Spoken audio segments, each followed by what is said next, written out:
gentlemen.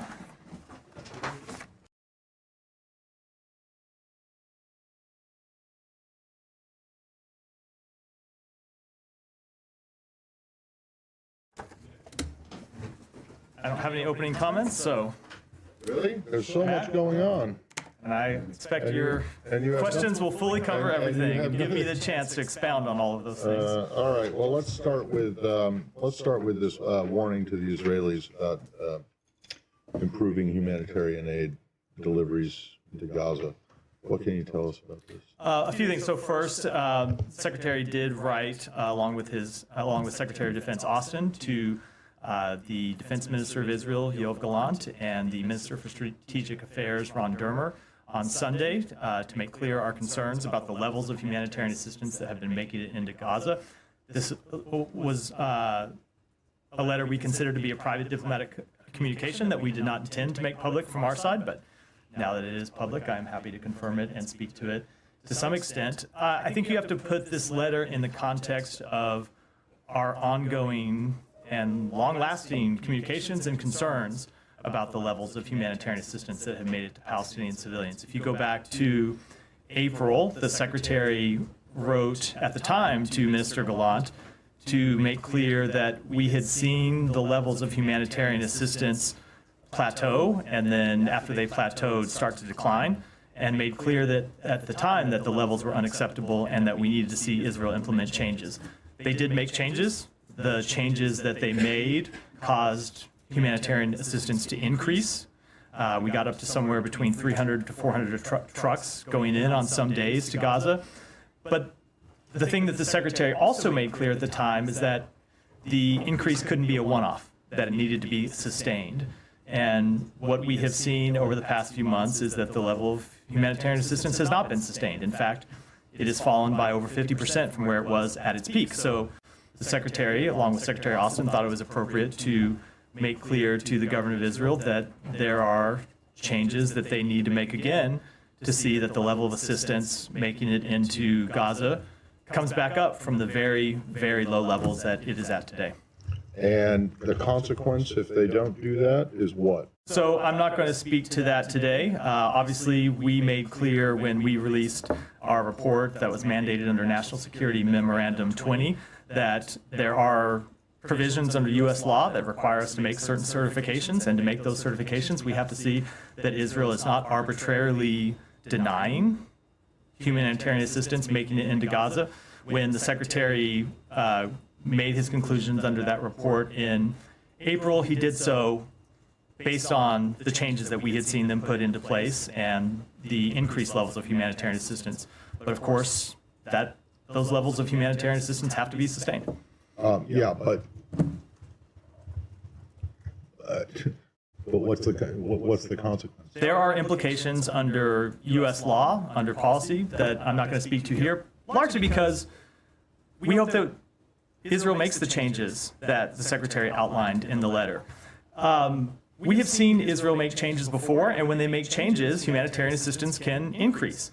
And we have seen Israel just in the past few months work with humanitarian organizations to implement a polio vaccination campaign inside Gaza. So we know that it's possible to get humanitarian assistance into Gaza. We know it can be done. We know that the various logistical and bureaucratic obstacles can be surmounted. And so it is incumbent upon the government of Israel to surmount those challenges and get assistance in. I mean, you say that there are implications to it. Obviously, under U.S. law, that's assistance. Is there specific assistance that come under scrutiny over this? So I don't want to deal with any hypotheticals. You are right that it's just a plain reading of U.S. law. If you look at the provisions of U.S. law, that we are required to conduct assessments and find that recipients of U.S. military assistance do not arbitrarily deny or impede the provisioning of U.S. humanitarian assistance. That's just the law, and we, of course, will follow the law. But our hope is that Israel will make the changes that we have outlined and that we have recommended, and that the result of those changes will be a dramatic increase in humanitarian assistance. Ultimately, we are focused on the bottom line here. It's just it. Humanitarian assistance had been low. The changes that we had recommended had gotten it up, and those levels have not been sustained, and so we need to see further changes by the government of Israel. I mean, obviously the timing of this, I know you don't explicitly do politics, but there's an election coming up here. To what extent is that a factor? I mean, 30 days from now would be after the U.S. election. It's been a year since the conflict has been ongoing. The president has repeatedly warned Israel about assistance, about civilian casualties, with at best mixed results sometimes. This happening just 30 days before the election. I mean, to what extent was the election a factor in this? It is not a factor at all. The bottom line is we felt it was appropriate if we are making clear to the government of Israel that there are these changes that need to be implemented, that we give them an appropriate period of time to implement them. We didn't think it was appropriate to send a letter and just say this has to happen overnight. We give them make clear there's a short window in which we want to see changes because the humanitarian situation is so dire on the ground, but it is appropriate to give them some time to work through the different issues and find ways to get the level of trucks, get the level of food, water, medicine back up to acceptable levels. Yeah, Mayor. Hi, Matt. So the 620I Foreign Assistance Act actually doesn't have the word arbitrarily.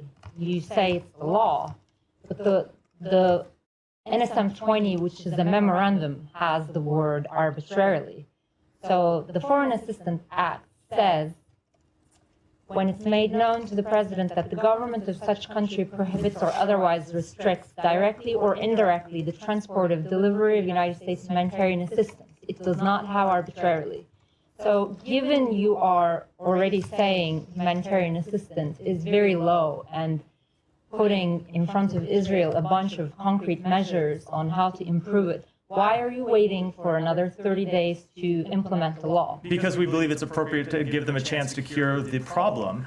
And international humanitarian law does make exceptions for certain, I'll give you an example, dual-use items is a good example. If there are dual-use items that legitimately could be used as a military purpose, of course governments aren't required to let those dual-use items in, which is not to say that they can use that exception as a blanket restriction on anything that could be used as a dual-use item. For example, if there are military movements happening in a certain period of time, governments can restrict the provision of humanitarian aid during that period because obviously you wouldn't want to put humanitarian workers at jeopardy. So it is not accurate to say that there can be no restrictions. It's that those restrictions ultimately can't block civilians from getting the humanitarian access that they need. And that is what we're focused on doing. And so we think it's appropriate. Ultimately, let me just say, ultimately what we want to see here is results.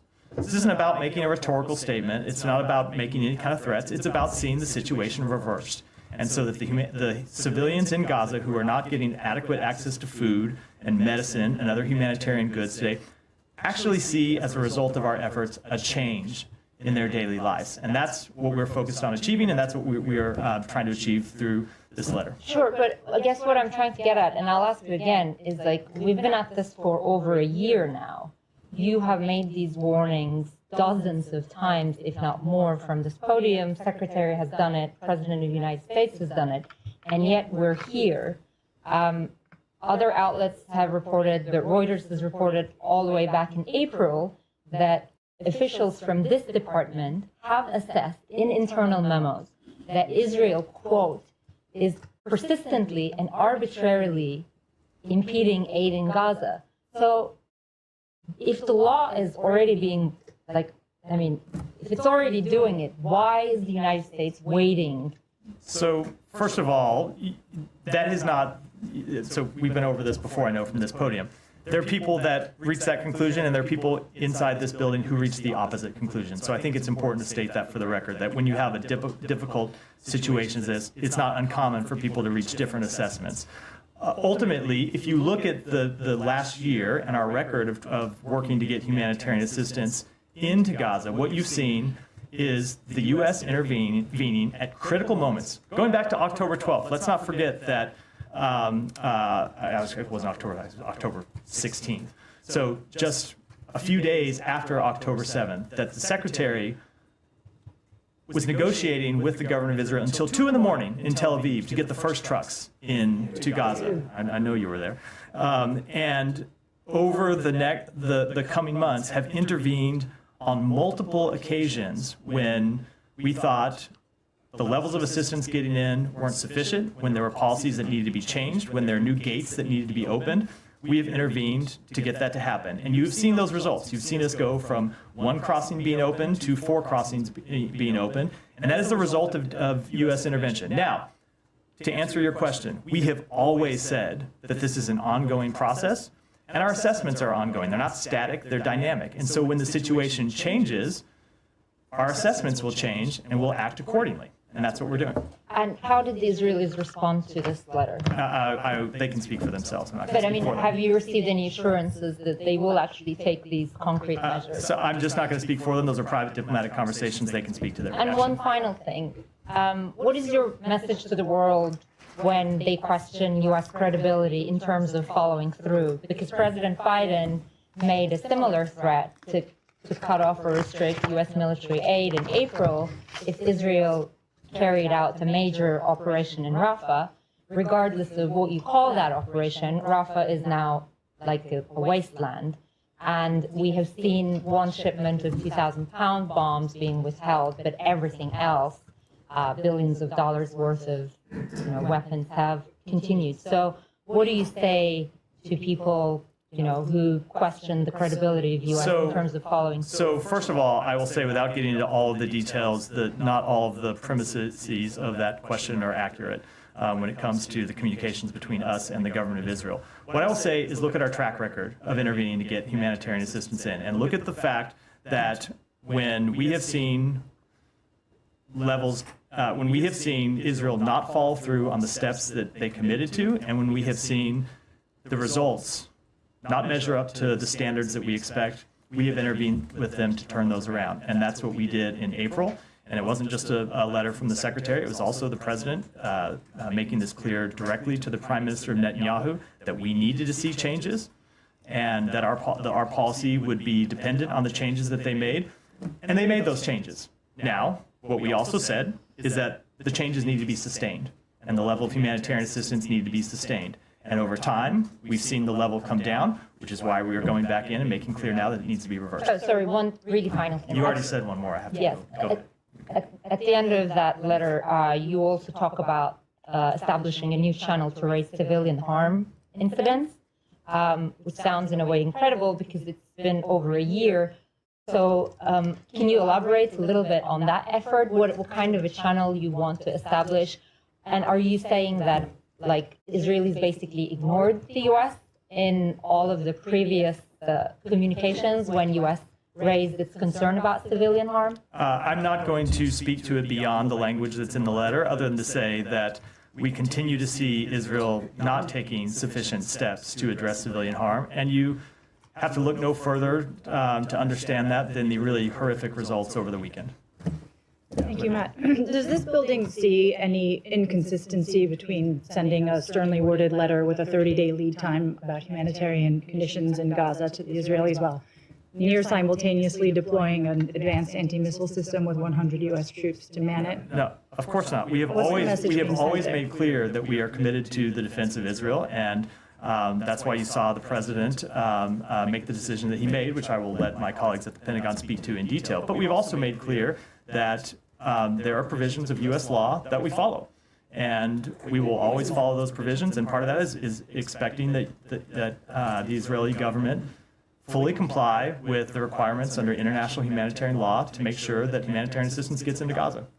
Sure. I mean, and this is retreading territory that Humaira and Matt just raised with you, but I mean, 6 months ago, there were suspicions that humanitarian law was not being followed by Israeli forces. So why 6 months on, if the situation is similarly deplorable, do you suspect that situation is meaningfully So changed? you're right; it is a bit of a retread, and I hope you will accept my apology for giving the same answer to No, the same that's question. fine. We don't have to retread. I think it is important to be clear that it is because we saw the situation change. I think the premise of the question, the premise of Humaira's question, is that the situation has been static all along. It hasn't been static.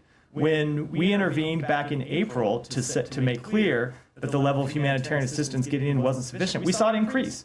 And we saw that increase sustained for a period of time, but then not long enough, and it came back down. And so we're going to respond to events as they happen. And when humanitarian assistance increases and is an acceptable level, you won't see us raising those concerns. But when we see the situation on the ground that we've seen over the past few months, when we see the level of humanitarian assistance in September, the lowest it has been in any month since the war began, it's appropriate for us to intervene in this way. And to briefly address the flip side, I mean, the Israeli argument is that allowing this aid in provides fuel for Hamas. They run a protection racket, they get money, they get funds, essentially they think that taking this step is effectively choking off Hamas. Does the U.S. dispute that that is a reason why the Israelis are limiting this aid? So there are, without a doubt, security concerns inside Gaza that make it difficult to deliver aid, that has led to the looting of humanitarian assistance in some cases.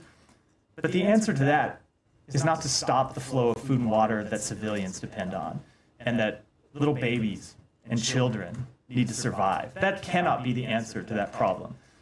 The ultimate answer to that problem is to establish a governing authority in Gaza that can provide safety and security for the Palestinian people of Gaza, that can provide safety and security for the delivery of humanitarian assistance, that can provide a long-term political path forward, as we have been making clear for some time. The answer absolutely cannot in any way be penalizing the innocent civilians who depend on this food, water, medicine to live. Wait, I don't want to monopolize time. I have two more. One is, does the U.S. feel that it has clarity? You don't have to specify what it is on the timing and the targets that Israel intends to strike in its retaliatory strike on Iran. Does the U.S. feel that it has clarity on the timing and targets that the Israelis intend? We have had a number of conversations with them about that. Those conversations are ongoing, and I'm going to stick with the policy I set out last week, which is I'm not going to speak to those conversations publicly. Okay, and just one bigger picture question for clarity. Is it the U.S.'s stance right now that it is calling for a ceasefire in Gaza, but not calling for one in northern Israel and southern Lebanon? We continue, so a few things. No, we do continue to want a ceasefire in Gaza, but to be clear what that is, it's not a unilateral ceasefire. We have called for a ceasefire agreement that includes the release of hostages. I think you know what the details of that. And when it comes to Lebanon, ultimately we want a diplomatic solution, and that policy hasn't changed. But there's no sort of active call for a ceasefire in the same way that there is in Gaza, accompanied by hostages. Is that because the U.S. sees that there is a legitimate and achievable military objective on the part of Israel in northern Lebanon in a way that does not exist in Gaza? So we believe that Israel has a right to attack and degrade the Hezbollah battalions that continue to be just over the border from northern Israel. But ultimately, we want to see a diplomatic solution. I would say that the two situations are incredibly different when it comes to Lebanon. There's United Nations Security Council Resolution 1701 that we want to see fully implemented. That resolution has requirements for Hezbollah that they have not fulfilled. So it is appropriate for Israel to conduct military operations to degrade Hezbollah's capabilities. So maybe they will pull back beyond the Litani River and finally agree to the provisions of 1701 that they have blown through for 18 years now. And that doesn't change what we want to see in Gaza, which is ultimately a ceasefire agreement. But it's a ceasefire agreement that has burdens on Hamas as well, not just on Israel. Can I just follow up on something that you said to my colleagues? Look at our track record when it comes to intervening when humanitarian aid going into Gaza is too low. But my question is around the timing of this letter. I mean, the World Food Program says that there are no trucks that got into Gaza in the month of October, but September and August weren't great. There were 700 trucks, according to the World Food Program, in August, only 400 aid trucks in September. So why wait till it gets to zero to actually do something? You should not assume that this letter is our first and only conversation with the government of Israel about this problem. We have been having a number of ongoing conversations with them about the very serious decrease in the level of humanitarian assistance. Ultimately, we did not see our concerns sufficiently addressed, which is why the two secretaries sent the letter they did today. Okay. And with regard to on Sunday, yeah, I was about to correct myself. They sent the letter that is made public today that they sent on Sunday. Okay.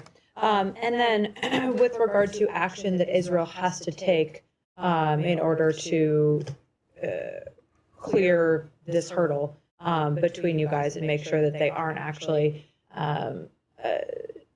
not abiding by humanitarian law here, do they have to take every single action that was laid out in the letter? I'm in not the going to next get 30 into days? that level of detail beyond what's in the letter. I think the letter speaks to it pretty clearly. It outlines the steps that we want to see them take.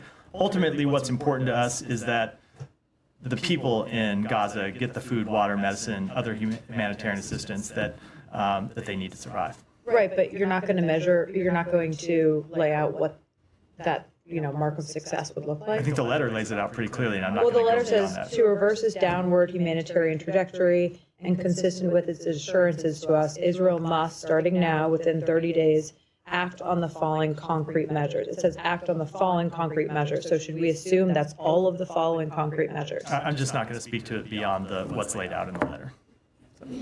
Said, go ahead. Thank you, Matt. Just a clarification, so I can understand.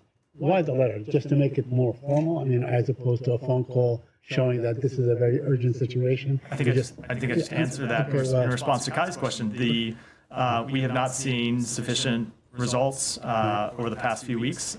Continue to have concerns, which is why they laid out the changes that we want to see happen in this letter.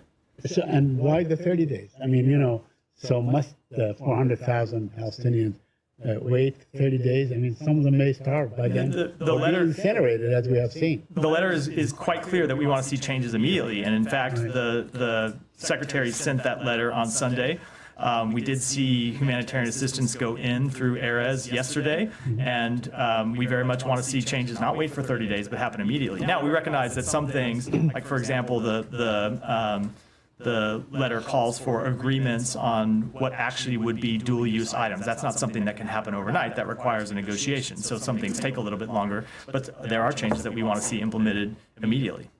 Let me just have a couple more on Gaza, then a couple on the West Bank. But, the Washington Post reported, I think yesterday, about the strike against Al-Aqsa Hospital in the middle of Gaza, striking the tents, burning people alive and so on. Now, Israel always says that there are militants, that we never know whether there were or not, but that seems to be a story that is repeated every day. The Gaza people wake up every day to another 100 people dead or something like this. Now, I asked you about this last week, and you said, no, we would never accept this being normalized, but in fact, it is being normalized. It's not. What happened in that strike was horrifying. We understand the very difficult environment in which Israel operates.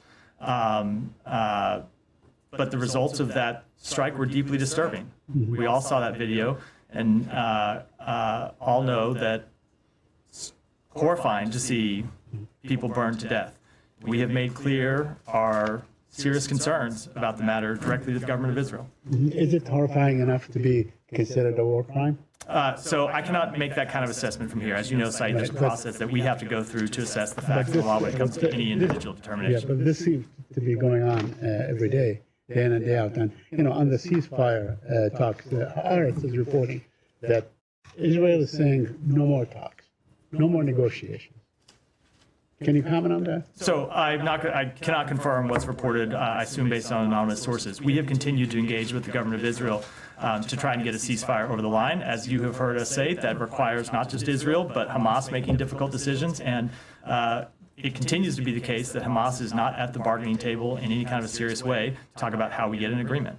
So you are still saying that if Hamas comes back to the table and they come up with, reasonable, whatever, stance and so on, talks will resume? Of course they would. We are committed to a ceasefire agreement under the terms that the president laid out on May 31st and that was endorsed by the United Nations Security Council. Absolutely. Now, Israel is going to seize the UN agency headquarters in Jerusalem. Do you have any comment on that and turn it into some sort of a settlement? Yeah, so we have made clear that we have have made clear for some time that we believe the government of Israel's settlement program to be inconsistent with international law and continue to make that clear to the government of Israel.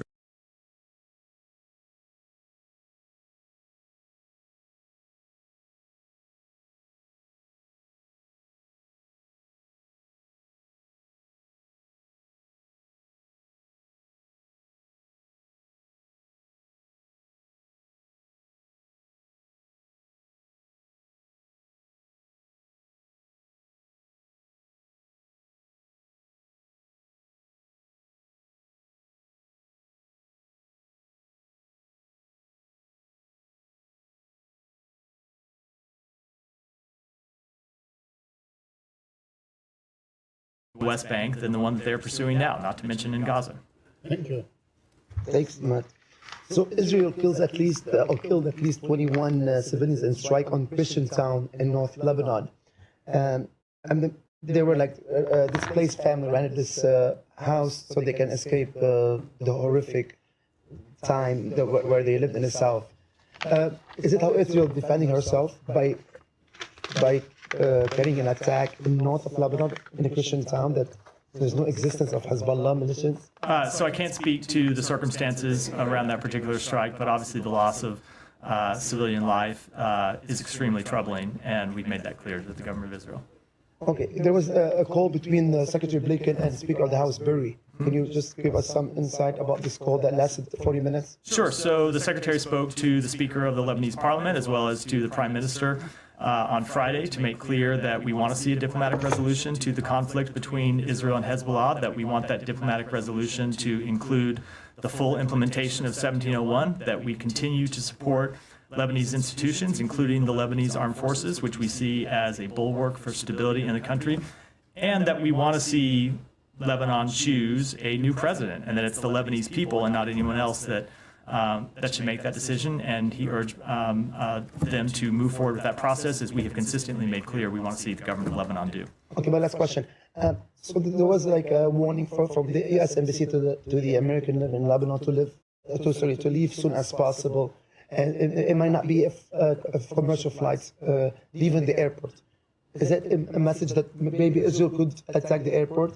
No, it had nothing to do with that, and it's not. It wasn't a question. It wasn't a question. The Lebanese it wasn't a question about commercial flights. It was a question about the flights that we have been providing. So we have been providing these flights that the U.S. government organized for nearly 2 weeks now, and we have seen over the past 2 weeks a decrease in the number of American citizens and legal permanent residents and eligible family members who have taken those flights. We've now provided 22 of those flights, had somewhere around 1,250 people depart on them. And if you remember last week, I think the last time I came here with an update Wednesday or so, 1,100 people have departed. So in the flights that we've had since then, only 150 people Friday through the weekend got on these flights. So we've always said that we would conduct those flights as long as demand was there for it. And what we were making clear to American citizens that if you want to get on one of these flights, they may not exist forever if the demand isn't there. So please take one of these flights while they now exist.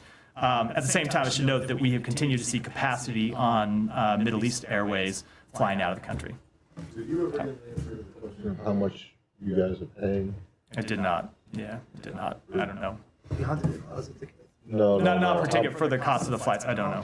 Yeah. Can you re-up that? I will re-up it. Obviously, it varies based on the destination, but yeah. I can Well, right, but how many flights did you say there were total? 22. Yeah. 22. And look, so we do provide these flights at significant cost to the U.S. government. If the flights are full, obviously the people on board the flights carry the vast majority, if not all, the cost. But you are right that when we have flights that are going out that are only filled by a handful of people, it is significant cost for the U.S. taxpayers, which is why we wouldn't continue to hold them. But that decision has not been made. It's not been made, but it's just we sent that warning today to make clear that we cannot run the flights in perpetuity if no one is flying on them, and this is an important and there continues to be sufficient capacity on commercial airlines, which there is today. Tom. Just to go back, you mentioned the video you were asked about, people burning in their tents, and you said that we had all seen that. Did the Secretary see that video? Yes, he did. And what was his reaction? His reaction was that it was horrifying. On what's happening in the north of Gaza, I mean, the letter talks about this a lot. What is your assessment of both, the tactics the Israelis are using and the impact on civilians? So I don't. What do you mean in assessment on the tactics there? What do you mean by that? Well, I mean, there's been quite a bit of reporting that the suspicion among Palestinians, for example, is that this is part of the so-called general's plan, that this is, some retired Israeli generals who had proposed the idea of effectively a siege, where you force out civilians, and those who are left is effectively treated as militants. And the term they used was surrender or starve. Is that happening in your view? So I can't speak to what the intention of the government of Israel is in conducting these operations. They will have to do that. I can make clear that the policy of the United States is that there should be no forced relocation of people from Gaza, or from northern Gaza, and that there should be no permanent occupation of territory in Gaza. And when it comes to the situation in North Gaza, the effect of not just the military operations of the past few weeks, but the closing of the gates in the north and the restriction on movement of aid from the south to the north, the effect has been extremely dire for people who live in northern Gaza. When you look at the situation, it's gotten extremely difficult all across Gaza, but that impact has been heightened in northern Gaza. We saw yesterday, for the first time in several weeks, Erez Gate open to get aid directly into the north. We want to see the route from Jordan that was up and running for some number of months, that was getting aid coming in directly from Jordan, delivered directly to the north. We want to see that reopened and sustained, and hope that will be that will happen in the coming days. That's one of the policy recommendations you saw that the Secretary lay out in the letter. And just to challenge a bit on the point that you said, you were asked repeatedly about the timing of the letter, and you said, well, because the situation's changed. But in a lot of ways, it hasn't. I mean, the letter talks about 1.7 million Palestinians in Al-Mawasi who you say are at risk of lethal contagion. That has been a situation that has just been building up. I mean, it hasn't just happened overnight. And so, there will be those who say you've had a year to write this letter, to issue such a stark warning to the Israelis. Why has it taken so long? So it hasn't taken. So I completely reject the premise of the question, as I think you said. Well, you didn't say, but when you said you're going to push on me, I totally reject the premise of the question. We have intervened on numerous occasions. It's the point I made to Humera's question. In the days right after October 7th, the Secretary was in Israel having very difficult conversations with the Prime Minister about the need to let the first trucks come in across the border. And he was successful and got Rafah opened up for trucks to come across the border. We then had very difficult conversations with Israel about the need to open Kerem Shalom. And those conversations included the President, the Secretary, the National Security Advisor, others across our government. And we saw Kerem Shalom open. We saw over the course of months repeated examples of the U.S., not any other country, but the United States intervening and getting results. Now, what we have seen is a significant degradation in the amount of humanitarian assistance that's coming in. As I said in response to one of the other questions, shouldn't assume that the letter is our first intervention with the government of Israel about the situation just over the past few months. We have been making it clear to them that we needed to see results, and we haven't seen the results. And that's why we sent the letter that we sent on Sunday. Yeah, Alex. Thank you, Matt. May I ask you a regional question? Sure. Last week I asked you I'll come to you next. about North Korea sending soldiers to fight in Ukraine on the side of Russia. President Zelensky raised his concerns about that, and there are new reports suggesting that they are actually already a few miles next to the border. And so there's some numbers circulating around 3,000 to 7,000. Do you have any response, any concern? We are concerned by the reports of DPRK soldiers fighting on behalf of Russia. If that's true, it would mark a significant increase in the relationship between those two countries, the relationship that you have seen develop over the past several months. It would also indicate a new level of desperation by Russia as it continues to suffer significant casualties on the battlefield. The EU has signaled sanctions that they're going to announce tomorrow. Are you guys willing to follow suit? I don't have anything to preview today, but obviously we have imposed a number of sanctions and other measures to hold Russia accountable for its behavior, and we'll continue to do that. I have tomorrow on Georgia, if possible. Georgian president today announced, expressed concerns that the ruling party might rig the elections. The EU also had similar concerns. Is it your concern that they might rig the elections, and what are you going to do to prevent this from happening? So we want to see there be free and fair elections in Georgia, and we'll be closely monitoring in the days ahead. Thank you. Final one from me. Azerbaijan has pushed back on human rights concerns prior to COP. They said back off. We are going to do your concerns on prior to COP. They also said that there will be no peace agreement. They don't expect it prior to COP. That's what the Secretary was hoping for. What is your response? Any reaction? So we wanted to see, we never tied the agreement to COP. We wanted to see a peace agreement between Armenia and Azerbaijan months ago, and have been pushing for a peace agreement, and ultimately hope to get one over the line. But that's up to the two parties, not the United States. Michelle. Thank you, Matt. On Iran first, news reports said that Iran recently conveyed a message to the administration through a third country saying that if the Israeli response to the missile attack is limited, Iran will see this round as closed. Can you confirm that? No, I'm not going to speak to private diplomatic conversations, real or imagined. Did you get any guarantees from Israel that they will target only military, not nuclear or oil targets in Iran? So I'm going to follow the practice I laid out last week and I mentioned earlier in the briefing, which is we're having those conversations with the government of Israel, but I'm not going to speak to them publicly. On Lebanon, do you expect Iran's influence in Lebanon to be diminished by weakening Hezbollah, and how do you view the IRGC taking direct control of Hezbollah after the death of Nasrallah? So I don't want to make any forecasts from here, but I would note that the influence that Iran has had inside Lebanon for the past years through its support for an armed proxy group has had horrible ramifications for the Lebanese people. And it is certainly our hope that Hezbollah's role in Lebanese society and Lebanese government will be diminished, because it's the Lebanese people that ought to have a say in their direction, in the future direction of their country, and they should not in any way be held hostage to an armed terrorist organization. And lastly, did the administration ask Israel not to bomb Beirut, and did you give any guarantees in this regard to the Lebanese Prime Minister? So we have made clear to Israel that we oppose the bombing campaign that they had been launching over recent weeks in Beirut. We have seen strikes diminish in recent days, and we'll continue to watch it very carefully. Go ahead.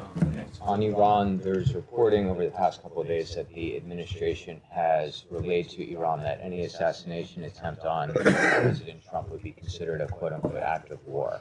The NSC put a statement out. I wanted to see if you had anything on that. And then separately, on the Afghan national accused of plotting a terror attack, last week you said it wasn't clear if he came here on an SIV, even though the DOJ indicated that he had. I wanted to see if you have any more fidelity on that. Sure, on that, so it is my understanding that he did not enter the United States on an SIV, and I'll refer to the Department of Homeland Security to speak to further questions about his status.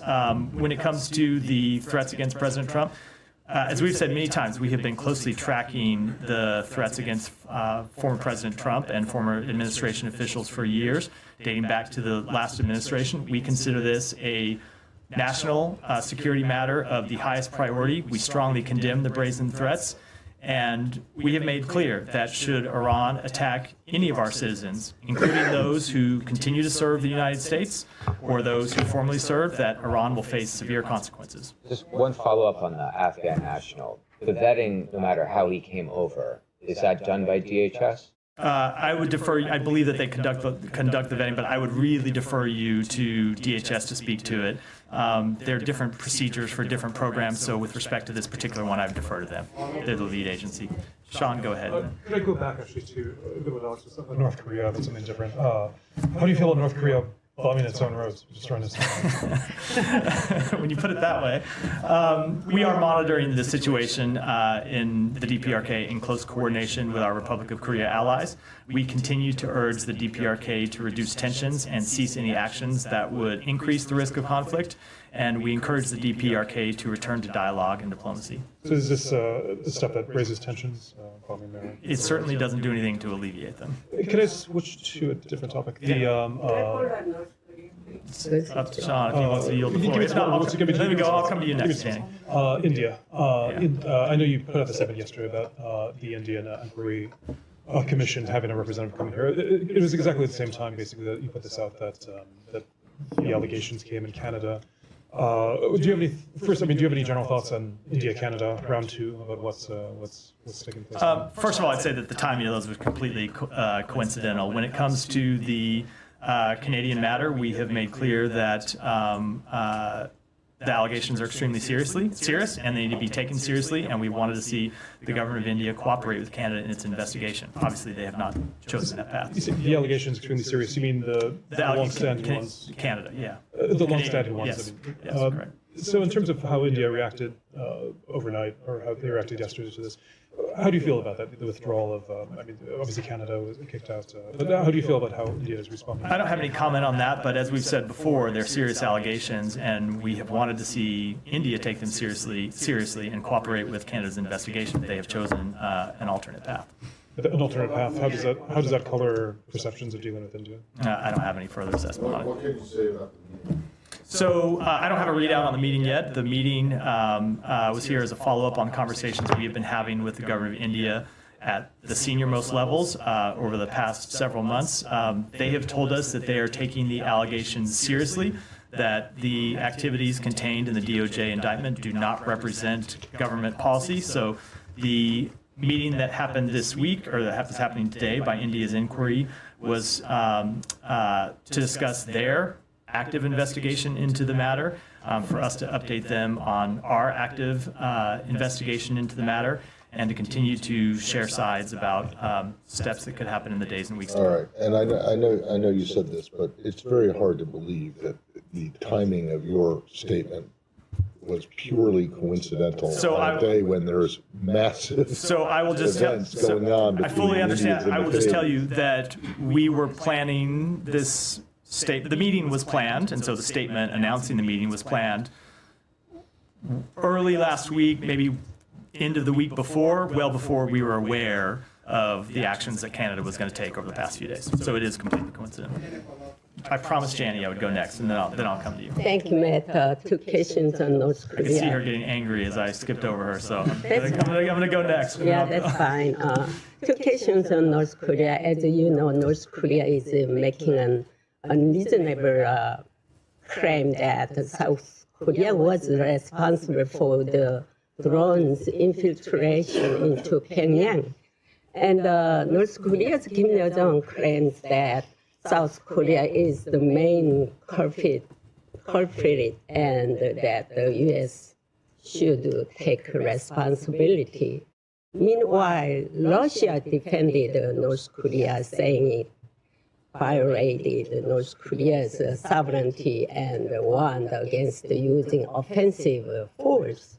What is the United States position, and how can you explain North Korea's escalation of tensions on the Korean Peninsula? So I would refer to the Republic of Korea to speak to the first part of the question. And when it comes to the actions by the DPRK, we have seen them continue to take steps that raise tensions, and we will continue to encourage them to take the opposite path, to reduce tensions and stop any actions that could increase the risk of conflict. Second question, North Korea eventually blew up the inter-Korean road while insisting on the theory of two countries, South and North. How would you comment on this? I don't have any further comment beyond what I said in response to Sean's question on the same topic a minute ago. Yeah, go ahead. On India, what makes you believe, when you arrived at a conclusion that India is not cooperating with the Canadians on the investigation? So I don't have any further comment on that beyond what the two countries have said publicly. We have urged them to cooperate, and will continue to urge them to. They have not received any evidence from the Canadians. And I will defer to those two countries to speak to the relevant status of the matter. Prime Minister Trudeau yesterday said that he has shared with the Americans, U.S. government, their evidence of their Indians' involvement. Have you seen those? What's your thought? I'm not going to speak publicly to private conversations. One more question. The last 24 hours, several Air India flights have received threats, bomb threats, and several of them have been grounded. One of the flights from Mumbai to Chicago had an emergency landing somewhere in Canada. Fighter jets were scrambled in Singapore for the flights. This comes after months of threats coming from several citizens in the U.S. that blew up the Air India plane coming from the U.S. and Canadian soil. How do you see that? Would you be taking action against those individuals who have been threatening for blowing up Air India planes? So obviously any kind of threats against commercial aviation are inappropriate and matters that are dealt with extremely seriously by our own law enforcement agencies, and I would refer to those law enforcement Will you agencies. take steps that such threat doesn't come from the U.S.? Again, I will, I think it's a matter for law enforcement agencies, predominantly the Department of Justice, to speak to as a first instance. How these investigations are going to impact India-U.S. relationship? Which investigations? The one that has come today. The U.S., I didn't know if you were referring to these other questions or to the first one. So look, India continues to be an incredibly strong partner of the United States. We work with them on a number of matters, including our shared vision for a free, open, prosperous Indo-Pacific. And when we have concerns, we have the relationship where we can take those concerns to them and have very frank, candid conversations about those concerns, and that's what we've been doing. And one final question, is India cooperating with the US in parts of investigation? So I'm not going to speak to the matter publicly. That's a question that, again, when it comes to the investigation itself, ought to be handled by law enforcement, so I'd refer you to the Department of Justice. Thank you. I'm just curious about one thing you said. Earlier, we've made clear to Israel that we oppose the bombing campaign over Beirut.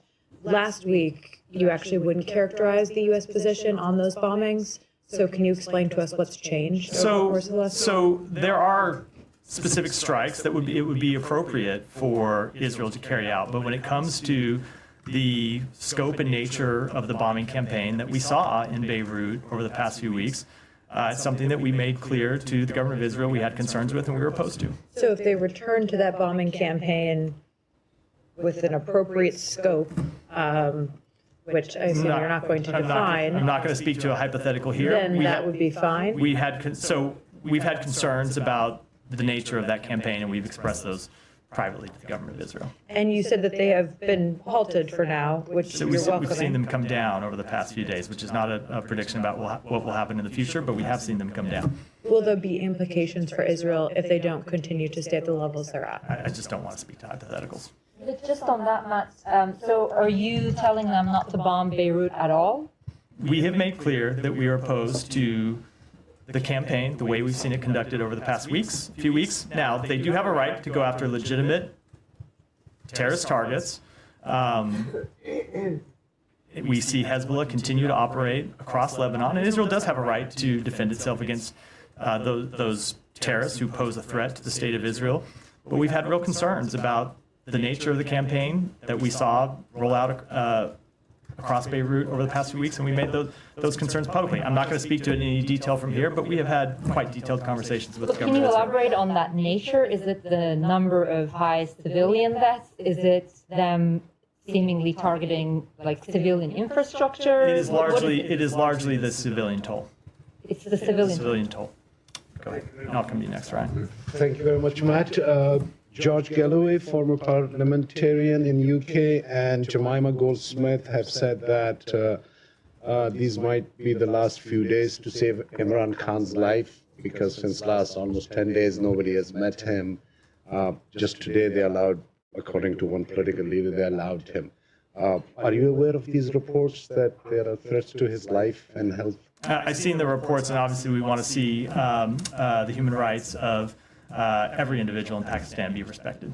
Okay, a couple of days ago, there was a grand jirga in my hometown, Peshawar, by this political party that just recently got banned as well. It's called Pashtun Tahaffuz Movement. Basically, started from the tribal areas where I belong. Zalmay Khalilzad tweeted about it as well. Thousands of people gathered. Hundreds of thousands. One of the demands that they made was that both the Pakistan military and the TTP should leave the former tribal areas, which are now part of the Peshawar, where Imran Khan government is. So they have given them 2 months to either leave the area, to both of them. Your thoughts on this scenario? I don't have any comment on that. Ryan, Just one last thing, please. Let me move on just because we're running short. Ryan, go ahead. I've got a few more people I want to get to. Real quick, Israel, then one non-Israel question. To follow up on what she was asking, when you say that Israel has a right to strike terrorist targets in Beirut, but have to be concerned about the civilian casualties, the entire city is densely populated.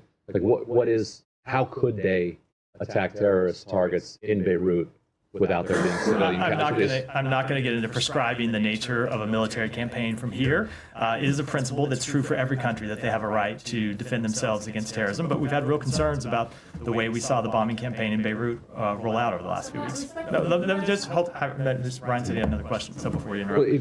Well, maybe to her point, it goes to 20 years ago when Ariel Sharon attacked a Hamas commander in Gaza. The Bush administration, I'm sure you've seen this quote going around. The Bush administration said, this is outrageous. 8 civilians were killed. This is an unacceptable civilian toll. When dozens or hundreds of civilians are killed in attacks on Hezbollah leadership, there isn't even a statement accompanying it saying we regret the civilian toll. Like, what changed? Nothing changed. I just made very clear, as I made clear last week, we made clear since the beginning that we were concerned about the loss of civilian life. We're always concerned about the loss of civilian life, and that continues to be the case. Well, the non-Israel question, Ecuador, could you clarify your statement that you put out a couple days ago about Rafael Correa and Jorge Glass being barred from travel? I think the statement said that it was for accepting bribes, including through political contributions in exchange for granting favorable government contracts. So can you elaborate on what they're being accused of there? And separately, Jorge Glass was dragged out of the Mexican embassy after being given asylum by Mexico. He's now in a maximum security prison.